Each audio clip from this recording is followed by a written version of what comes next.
In 1991, the year of my marriage, Iraq attacked Kuwait. Serves them right. They supported that bastard Saddam Hussein for 8 years against us. They should reap what they sowed. Saddam is overarmed and the Kuwaitis continue to surpass their oil production quota. Let them exterminate each other. Now that Iran has declared itself neutral in this affair, the Kuwaitis are apologizing for having supported our enemy. Soon they'll even come exile themselves here. That's what they did. The Kuwaiti immigrants were easy to identify. They had very modern cars, in contrast to the Iranians, economically destroyed after the long years of war. My only contact with them was one summer day in the street. How much? How much? Fuck you, son of a bitch. When I recounted this misadventure to an uncle who knew Kuwait well, he told me, there, as in all the Arab countries, women are so lacking in rights that for a Kuwaiti, a girl who walks outside while drinking a Coke can't be anything but a prostitute. Aside from these little disappointments, we didn't feel at all concerned about the events, even if they were taking place in the Persian Gulf, which is to say, in our backyard. Margie, come see. This war has unleashed a panic in European countries. People are filling their shopping carts. It's like a madhouse in Western supermarkets. Here are some accounts. I lived through the Second World War. It was horrible. We have 2 babies. We have to stock up on powdered milk and diapers. There are going to be attacks. They'll counterattack. They'll come after us on our own territory. Ha ha ha ha ha ha ha. It's crazy, the war is happening 4,000 miles away and they're scared.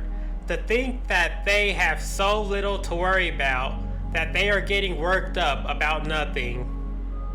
What are you laughing about?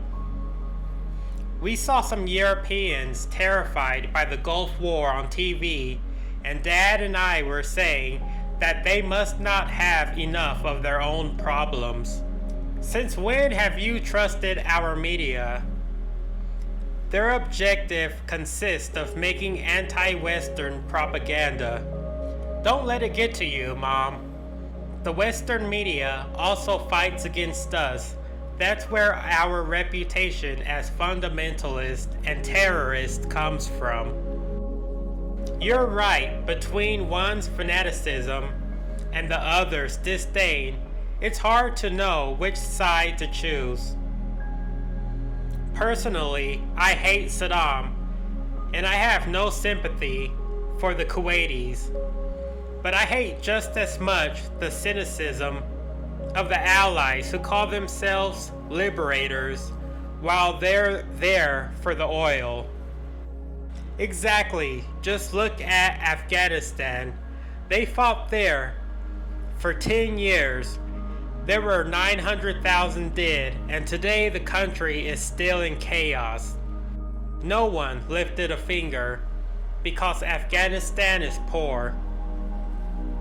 The worst is that the intervention in Kuwait is done in the name of human rights. Which rights? Which humans? At the time, this kind of analysis wasn't commonplace. After our own war, we were happy that Iraq got itself attacked and delighted that it wasn't happening in our country. Saddam stole my leg from me. I hope they kill him. There's no more war in Iran. I don't care about the rest. Now our economy will finally pick up. My husband is a war martyr. I hope Saddam goes to hell. I'll do my military service in peacetime. I have a heart condition. Happily, we're through with bombs. Down with Saddam. We were finally able to sleep peacefully without fear of missiles. We no longer needed to line up with our food ration coupons. The rest mattered little. And then, there wasn't any more opposition. The protesters had been executed, or had fled the country any way possible. The regime had absolute power, and most people in search of a cloud of happiness had forgotten their political conscience. I wasn't any different from them, aside from the time I spent with my parents. I lived from day to day without asking myself any questions. Nevertheless, in January 1992, a big event occurred. That was Persepolis on the telephone. He just installed a satellite antenna at his house. Come on, hurry up, let's go. The satellite antenna was synonymous with the opening up of the rest of the world. We could finally experience a view different from the one dictated by our government. Look at this one. He's so impatient that he didn't even say hello. Where is this antenna? Here it is. We spent the entire day at Persepolis watching MTV and Eurosport. By the end of the evening, our minds were much broader. Soon this device decorated the roofs of all the buildings in the north of Tehran. The regime became aware that this new phenomenon was working against their indoctrination. It therefore decreed a ban. But it was too late. People who had tasted images other than those of bearded men resisted by hiding their antennas during the day. My parents procured one for themselves too. From then on, I spent whole days and nights at their house watching TV. The program didn't matter. From the moment there were beautiful people, I was happy one night. Hi, are you still here? Where's your mother? With her friends. That bastard, he escaped unscathed again. Listen, we need to talk. Wait, they're going to arrest him. No, we're going to talk first. But what's gotten into you? This morning, when I left for work, you were on the sofa. I come home 12 hours later, and you are still in the same place. What's going on? Is it your marriage that's making you depressed? I don't recognize you anymore. You were always curious. You read. You were interested in everything. You were always ahead of your years. Now I am a married woman. I'm 22. I'm an adult. Anyone can be 22 and be married. It doesn't require an exceptional intellectual effort. You will be better off thinking about getting your diploma. It's in less than a year. If that's how it is, I'm getting out of here. Goodbye then. My father was right. Anyone could get married. In fact, everyone was getting married. There were those who were marrying Iranians in America in the hopes of one day becoming actresses in Hollywood. Those who were joining themselves to rich old men. Luckier ones with rich young men. There were also some real love stories, like that of Nyosha and all. And then there was Reza and me.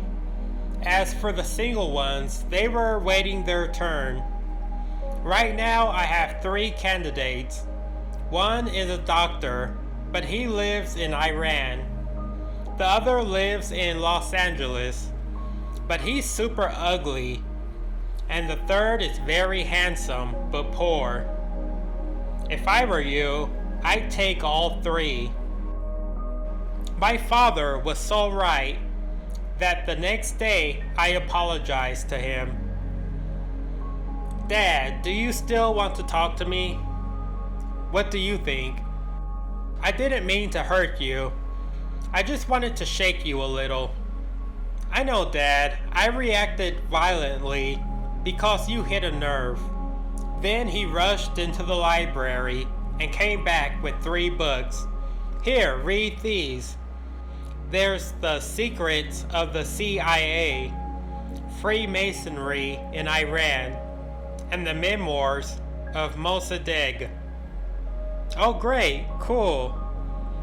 To catch up, I read all of them in 10 days. Despite my assumptions, I found them really interesting. My new spheres of interest brought me into contact with new people, often much older than me.